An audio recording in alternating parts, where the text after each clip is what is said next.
Stay updated with Bhakti videos. Press the subscribe button and tap the bell icon on the YouTube app and never miss an update from Giri Bhakti. Shri Gurubhyo Namaha. Vakarta Vivasamruktau Vakarta Padibhaktaye Jagadapitarau Vande Parvati Parameshwarau. எல்லாம் வல்ல அம்மையப்பனாக விளங்கக்கூடிய மீனாட்சி அம்பிகா சமேத சுந்தரேஸ்வர பெருமானுடைய திருவடிகளையும் ஸ்ரீ ஸ்ரீ சொர்ணாம்பிகை அம்பா சமேத வீமீஸ்வர பெருமானுடைய திருவடிகளையும் வணங்கி என்னுடைய குருநாதரையும் இந்த நாயடியின் கனவிலும் நினைவிலும் நித்தம் நித்தம் பூஜை செய்யக்கூடிய என்னுடைய உபாசனை தேவதை ஸ்ரீ ஸ்ரீ வாராகி அம்பாளுடைய மலரடிகளையும் பணிந்து உலகம் முழுவதும் வாழக்கூடிய கிரி பக்தி டிவி நேயர்கள் அனைவருக்கும் உங்கள் தாம்பரம் ஸ்ரீ வாராகி ஈசநேசன் சுவாமியுடைய நல்லாசிகள் வாழ்த்துக்கள். ஜெய் வாராகி, ஜெய் ஜெய் வாராகி. ஸ்ரீ குருப்யோ நமஹா. உலகம் முழுவதும் வாழக்கூடிய என் அன்பு பக்தர்களே அனைவருக்கும் இனிய தைப்பொங்கல் நல்வாழ்த்துக்கள். Happy Pongal, happy Pongal. பொதுவாக தை பிறந்தா வழி பிறக்கும் அப்படின்னு ஒரு வார்த்தை முன்னேன்னா உத்தராயண காலம், தட்சிணாயணம் முடிஞ்சு உத்தராயணம் பிறக்க போகுது. உத்தராயணம் பிறந்தெடுத்தனா சூரிய பகவான் வலப்பக்கமாக அல்லது சூரியனுக்கு வலப்பக்கமாக பூமி சுத்த போகுதுன்னு அர்த்தம். இது எப்படி எடுத்துக்கிட்டாலும் ரெண்டும் விஷயம் ஒன்று தான். சூரிய பகவான் அந்த வலப்பக்கமாக வலம் வருகிறார் அப்படின்னு அர்த்தம். அதனால் அது உத்தராயண காலம். தேவர்களுக்கு பகல் பொழுது. மனிதர்களுக்கு தேவையான கர்மாக்கள் எல்லாம் செஞ்சுக்கிறதுக்கு அபரிமிதமான மகோன்னதமான காலம், ரொம்ப தோஷமற்ற காலம் இந்த உத்தராயண காலங்கிறது. கல்யாணம் பண்ணுறது, எந்த ஒரு குழந்தைகளுக்கு உபநயனம் போன்ற புனல் கல்யாணங்கள் செய்வது, அப்புறம் திருமணங்கள், கிரகப்பிரவேசங்கள் எல்லாமே வாழ்வியல் தர்மங்கள் என்னெல்லாம் விசேஷங்கள் உண்டோ அதெல்லாம் இந்த தை மாதத்துலேருந்து ஆடி மாதத்துக்குள்ளே செஞ்சுக்கிட்டோம்னா அது அவ்வளோ சிறந்தது. குறிப்பாக உபநயனம் சொல்கிறாங்க, அதை பார்த்துக்கோங்க. இப்போ பொதுவாக நம்ம ஊரில் என்ன கேட்பாங்க, இந்த வாட்டி பொங்கல் எது மேலே வருது? இப்போது எங்கள் தாத்தா இருப்பார். எங்கள் தாத்தா நான் சிறு வயசில் பார்த்துட்டு இருப்பேன். அப்போலாம் நான் விளையாடிட்டு இருப்பேன். அப்போலாம் அந்த 5 காசு 10 காசு சக்கரை மிட்டாயின்னு ஒன்று இருக்கும். அதை அப்படி கையில் சுற்றி இப்படி இப்படி இழுத்துட்ருப்போம். அப்போ நாங்களாம் அது விளையாடிட்டு இருக்கும்போது 2 பேர் இப்படி கலப்பையை போட்டுக்கிட்டு மாறு விட்டு போவாங்க. சாமி இந்த வாட்டி பொங்கல் எது மேலே வருது அப்படின்வாங்க. டேய் இந்த வாட்டி எருமலை வருதுடா, டேய் இந்த வாட்டி காளமாட்டை மேலே வருதுடா அப்படின்னு அவர் சொல்லுவார். எப்படி சாமி இருக்கும்? நல்லா இருக்கும்டா, தண்ணிக்கு பஞ்சம் இருக்காது போடா அப்படின்வார். அப்போது இந்த பொங்கல் பார்த்திங்கன்னா எது மேலே வருது அப்படிங்கிறது ரொம்ப அந்த வருஷத்துடைய வருஷ பலனாக அது அமைகிறது. ஒரு குழந்தை பிறந்தால் அந்த குழந்தை என்ன லக்னம் என்ன ராசி அப்படின்னு கேட்டால் அந்த குழந்தையுடைய தலையெழுத்து எப்படி நாம் தீர்மானம் செய்கிறோமோ அதை போல இந்த பொங்கல் எது மேலே பிறக்குதோ அதை வச்சு இந்த வருஷத்தையே தீர்மானிக்கிறார்கள். அப்படி பார்க்கின்ற பொழுது அன்பு பக்தர்களே, இந்த வருஷம் பொங்கலாகப்பட்டது 14/1/2025 செவ்வாய்க்கிழமை அன்றைய தினம் பொங்கல் வருது. செவ்வாய்க்கிழமை பொங்கல் பிறக்குது. ரைட், மகிழ்ச்சி. செவ்வாய்க்கிழமை யாருடைய கிழமைங்க? முருகப்பெருமானுடைய ஆசீர்வாதம் பெற்றது, செவ்வாயுடைய ஆதிக்கம் பெற்றது. குறிப்பாக வாஸ்து பகவான் என்று சொல்லக்கூடிய பூமிகாரகனுடைய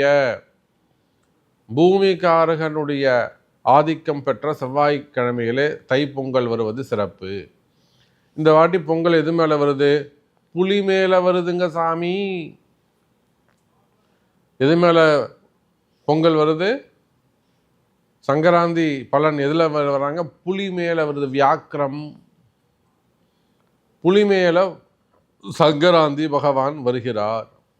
ஸ்திரீ புருஷர் ஆணும் பெண்ணும் கலந்த சுரூபமாக மகோதரி என்ற திருநாமம் கொண்டு வருகிறார்.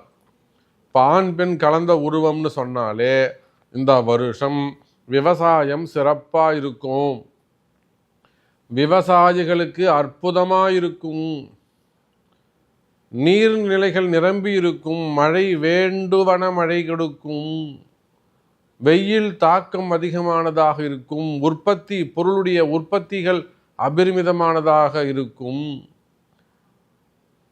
உற்பத்தி பொருட்களுக்கு டிமாண்ட் ஏற்படும், விவசாயிகள் தங்களுடைய பொருளுக்கு விலையை தீர்மானம் செய்வார்கள். டிமாண்ட் பண்ணுவோம், தாரு 400 ரூபா வேணும்னா எடுத்துக்கோ, இல்லை போயிட்டே இரு. விவசாயி டிமாண்ட் பண்ணுவாருங்க. உற்பத்தி விலை பொருட்களுக்கு நல்ல விலை கிடைக்கும், விவசாயம் செழிக்கும். அப்போ இந்த தைப்பொங்கல் விவசாயத்துக்கு மட்டும்தானா? அதெல்லாம் வாங்கி சாப்பிட்ற நமக்கு கிடையாதானா? நம்ம அனைவருக்குமே இந்த தைப்பொங்கல் ஒரு நல்ல தொடக்கம், சிறந்த எதிர்காலத்திற்கான ஒரு தொடக்கம். இப்போ புலி மேலே இந்த பொங்கல் பிறக்கிறதால செவ்வாய்க்கிழமை மங்களவாரம் என்று சொல்லக்கூடிய செவ்வாய்க்கிழமையில் வாஸ்து பகவானுடைய நாள், பூமிக்காரகனுடைய நாள், க்ஷேத்திரபாலகனுடைய நாள், பௌமகாரகனுடைய நாள் என்று சொல்லக்கூடிய செவ்வாய்க்கிழமையில் புலிமேல் வருகின்ற காரணத்தினால் அம்பாளுடைய வழிபாடு சிறப்பு.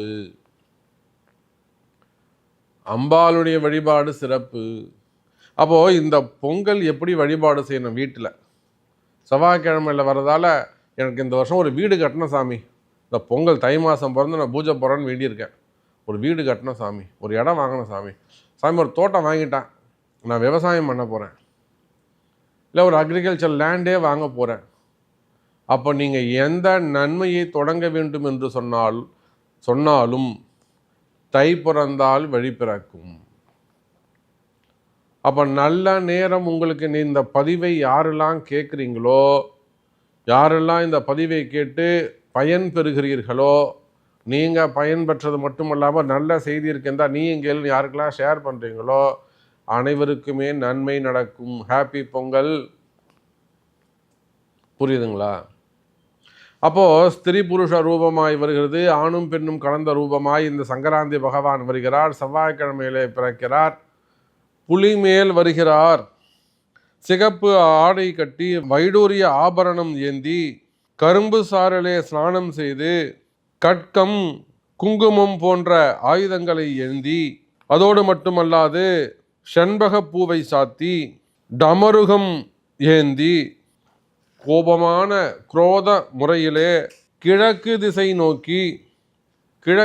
நோக்கி செவ்வாய்க்கிழமையிலே இந்த சங்கராந்தி பகவான் அவதரிக்கிறார்.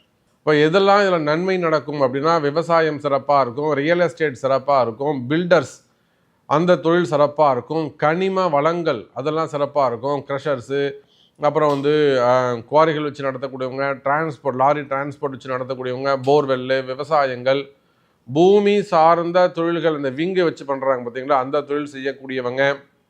அப்போ எல்லாமே பூமி சார்ந்த தொழில்கள் அத்தனையும், காய்கறிகள், ஃப்ளவர்ஸு, பூ வியாபாரம், பழ வியாபாரம், காய்கறி வியாபாரம், தானியங்கள் எல்லாமே டாப்பாக இருக்கும். அப்போ உங்களுக்கு நன்மை நடக்க வேண்டும் என்று சொன்னால் நீங்களும் ஜெயிக்கணுமா? நீங்கள் வெளிநாட்டில் இருக்கிற சாமி, நான் கனடாவில் இருக்கேன், நான் யூகேயில் இருக்கேன், யுஎஸில் இருக்கேன், நானும் ஜெயிக்கணும் சாமி, இந்த பொங்கல் எங்கள் ஊர் பண்டிகை, நானும் ஜெயிக்கணும் சாமி, எனக்கு ஒரு நல்லது சொல்லுங்கள், எந்த நேரத்தில் பொங்கல் பானை வச்சா எங்கள் குடும்பத்துக்கு நல்லது, நான் ஜெயிக்கிறதுக்கு நல்லது, ஒரு வழிகாட்டுங்க அப்படின்னு சொன்னால் நோட் பண்ணிக்கோங்க. இந்த பொங்கலை பொறுத்தவரையிலும் பௌர்ணமி முடிஞ்சு பிரதமை யோகத்தில் வருகிறது. பொதுவாக பௌர்ணமியும் பிரதமையும் கலந்து வரக்கூடிய நேரம் பௌர்ணமி யோகம்னு நம்ம அதை சொல்லுவோம். ஸோ பௌர்ணமி யோகத்திலே வருகிறது. காத்தால 11:30 மணி வரலும் புனர்பூச நட்சத்திரம் உள்ளது. அந்த புனர்பூசம் 11:30 மணிக்கு மேலே பூச நட்சத்திரம் சனி பகவானுடைய ஆதிக்கம். பொதுவாக செவ்வாய் சனி அல்லது செவ்வாய் குரு ஒரு குருமங்கள யோகம், செவ்வாய் சனி அப்படிங்கிறது ஒரு தோஷமான யோகம். அப்போது பிரதமை தினத்திலே பௌர்ணமி யோகத்தில் புனர்பூச நட்சத்திரத்தில் பாலவகரணம் விஸ்வகும்ப நாம யோகத்தில் இந்த பொங்கல் பிறக்குதுங்க. பொங்கல் பானை காத்தால வைக்கக்கூடிய நல்ல நேரம் பார்த்திங்கன்னா காலையில் 8 மணி முதல் 9 மணி வரை சந்திரஹோரை சிறப்பு. 8லேருந்து 9 மணி வரலும் சந்திரஹோரை சார். 8 to 9 பொங்கல் பானை வச்சு வழிபாடு செய்வது சிறப்பு. அப்படி இல்லைன்னா 10 to 11 சிறப்பு. 10 to 11 சிறப்பு. அதுக்கப்புறம் 11 மணிக்கு மேலே 11:30 மேலே நட்சத்திரம் மாறிடுது, பூசம் நட்சத்திரம் வந்துடுது. அப்போது 12 மணிலேருந்து 1 மணிக்குள்ளே குரு ஹோரை ஆனாலும் கூட 12 மணிக்கு பொங்கல் பானை வச்சு சக்கரை பொங்கல் செய்து சூரிய வழிபாடு சூரிய பூஜை செய்வதற்கு உகந்த நேரம் மதியம் 12 மணி முதல் 1 மணி வரை. ஏன் அப்படி சொல்கிறீங்க? அது குரு ஓரை. சரி, நட்சத்திரம் பூச நட்சத்திரம். அப்போ சனி குரு தொடர்பு ஒரு மிகப்பெரிய கோடீஸ்வர யோகம். ஏன்னா இங்கே ஏற்கனவே பௌர்ணமி யோகம் இருக்குது சாமி. அதோடு இந்த சனி குரு சேர்க்கை வரும்போது ஒரு கோடீஸ்வர யோகம். போராத குறைக்கு செவ்வாய் மங்களகாரகன் சேர்றாரு. குரு செவ்வாய், குரு சனி, இதெல்லாம் அற்புதமான யோக காலம். ஆகவே உலகம் முழுவதும் வாழக்கூடிய என் அன்பு பக்தர்களே, மதியம் சரியாக 12 மணி முதல் 1 மணிக்குள்ளாக சூரிய வழிபாடு பொங்கல் பானை வச்சு பொங்கல் செய்து தேங்காய், வெத்தலைப்பாக்கு, பூ, பழங்கள் அழகாக வண்ண கோலமிட்டு கீழே தண்ணி தெளித்து கோமியம் தெளித்து அது மேலே சாணம் தடவி சாணத்துக்கு மேலே ஒரு புள்ளி வைக்காத கோலம் போட்டு அது மேலே வெத்தலைப்பாக்கு பழம் வச்சு ஒரு செங்கல் வச்சு அந்த செங்கலுக்கு சாணியை தடவி சாணி புள்ளியார் பிடிச்சி வச்சு தேங்காய் பழங்களை உடைச்சி ரெண்டு கரும்பு இல்லை 4 கரும்பு அங்கே நிற்க வச்சு அடுப்பு அக்னியை உண்டு பண்ணி 12 மணி முதல் 1 மணி வரை சூரிய வழிபாடு சக்கரை பொங்கல் செய்து வழிபாடு பொங்கலோ பொங்கல் என்று வழிபாடு செய்வீர்களேயானால் செல்வம் சகல செல்வமும் சேரும், சகல செல்வமும் சேரும் என்பதை தெரிவித்துக் கொண்டு இந்த 12 மணி முதல் 1 மணிக்குள்ளாக பொங்கல் பானை வைத்து வழிபாடு செய்யுங்கள் என்பதையும் தெரிவித்துக் கொண்டு மீண்டும் ஒரு முறை அனைவருக்கும் ஹாப்பி பொங்கல் என்பதையும் தெரிவித்துக் கொண்டு மீண்டும் ஒரு அற்புதமான பதிவில் உங்களை சந்திக்கிறேன். நன்றி, நமச்சிவாயம். ஜெய் வராகி, ஜெய் ஜெய் வராகி. அன்பு நேயர்களே, இது போன்ற பல பயனுள்ள தகவல்களை நீங்கள் தெரிந்து கொள்ள நம்முடைய சேனலை தொடர்ந்து பார்த்துக்கிட்டு வாங்க. இதுவரையிலும் நம்ம சேனலை சப்ஸ்கிரைப் பண்ணலைன்னா சப்ஸ்கிரைப் பண்ணுங்கள், நோட்டிஃபிகேஷன் பட்டனையும் அழுத்துங்க, பிடிச்சிருந்தா எல்லாருக்கும் ஷேர் பண்ணுங்கள் என்பதை தெரிவித்து கொண்டு மீண்டும் வேறொரு அற்புதமான பதிவில் உங்களை சந்திக்கிறேன். நன்றி, நமச்சிவாயம். ஜெய் வராகி, ஜெய் ஜெய் வராகி.